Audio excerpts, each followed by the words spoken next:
In this video, I'm going to teach you how to fix Mafia the old country crashing on Steam. In order to fix it, what we can do is we can head over first into our actual Steam, and then let's locate it right here. So input right here, Mafia the old. Here it is. So make sure that you have it installed into your actual browser or into your actual device. So you can proceed to buy it and then have it installed.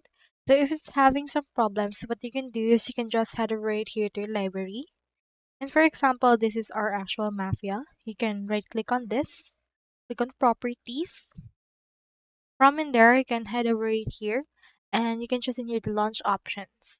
So enter in here the modifications for your launch. From in there, you can also head over right here to your updates and make sure that the updates is allowed. On right here under the controller, make sure to choose in here the controller that you wish to use as well as other options that you can actually utilize.